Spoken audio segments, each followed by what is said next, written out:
తెలంగాణలో తెలంగాణ వచ్చి 10 సంవత్సరాలు అయిపోతుంది. కానీ రైతుల సమస్యలు మాత్రం పరిష్కరించే ప్రభుత్వం మాత్రము రావడం లేదు. చెప్పేది మాత్రము రైతే రాజు అని చెప్తుండ్రు. కానీ రైతును రాజు ఎవరు చేస్తున్నారు? ప్రభుత్వాలే రాజులైతుండ్రు కానీ రైతులు మాత్రము రాజులు అయితలేరు. కష్టపడి 6 నెలలు పని చేస్తే ఒక విత్తు కూడా రాదు ఇంటికి. అలాంటి రైతును పేరు చెప్పడంలోనే ఉన్నది కానీ రైతుల సమస్యలు మాత్రం పరిష్కరించడంలో ఈ ప్రభుత్వాలు విఫలమవుతున్నాయి. ఆ రోజున కేసీఆర్ బీఆర్ఎస్ ముందుగా టీఆర్ఎస్ అని పేరు పెట్టుకుంటూ తర్వాత బీఆర్ఎస్ అని పేరు పెట్టుకున్నారు. మూడోసారి వస్తే మళ్ళీ ఇంకేం పేరు పెట్టుకుంటారో తెలియదు కానీ అందుకే ఆ దొంగ హామీని ఇచ్చిండు. పాపం నిండిపోయింది. ఆ కేసీఆర్ అనే ప్రభుత్వమే కూలిపోవడము, ఆ దుర్మార్గమైన అబద్ధాలు చెప్పడం వల్లనే, దుర్మార్గమైన అబద్ధాలు చెప్పి రైతులను మోసం చేస్తేనే పాతాళ లోకం పోయింది ఆ పార్టీ. ఇప్పటికి కూడా ముందుకు రాదు. ఆ రోజున సీఎంగా దళితులకు ఇస్తామని వాగ్దానం చెప్పిండు, డబుల్ బెడ్రూమ్లు వాగ్దానం చెప్పిండు, 3 ఎకరాలు వాగ్దానం చెప్పిండు, అందరికీ పింఛన్లు అని చెప్పిండు. అర్హులైన వారికి ఇంతవరకు పింఛన్లు ఆ రోజున లేవు, ఏ రోజున లేవు. అందుకే నువ్వు పాతాళంలోకి పోయావు.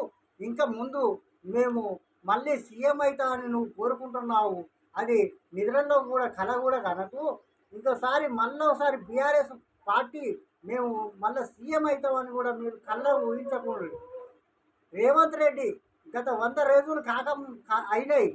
ఈ రోజున నువ్వు చేసిన తప్పుడు పనులు పక్కన పెట్టి రేవంత్ రెడ్డి పైన ఎన్నో విమర్శలు చేస్తున్నావు. ముందుగా నువ్వు ఆలోచించుకో.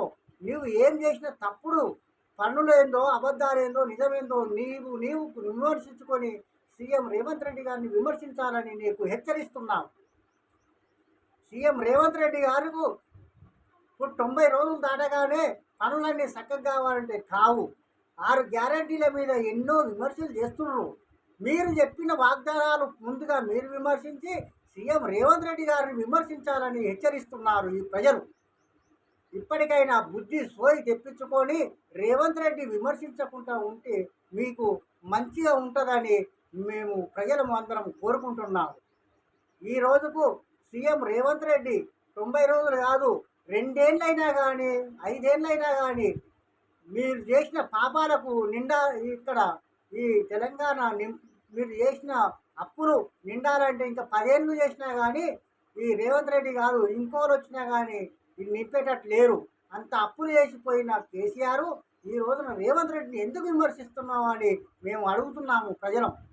ఇప్పటికైనా సోయి తెప్పించుకొని పక్కకు జరిగి నువ్వు బీఆర్ఎస్ కాదు, నువ్వు కేసీఆర్ కావు, పక్కకు జరిగి కాంగ్రెస్కి అప్పచెప్పి నువ్వు మళ్ళీ ఇంకోసారి ప్రజలను మోసం చేసే పరిస్థితులు తీసుకురాకని కేసీఆర్ కానీ హరీష్ రావు కానీ ఈ బీఆర్ఎస్ ఈ చెప్పులు మోసే వాళ్ళకు కూడా హెచ్చరిస్తున్నాము.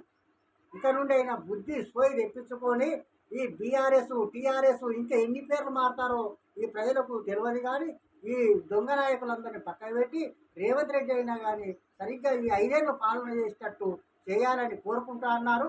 ఈ జై కాంగ్రెస్, జై సిపిఐ.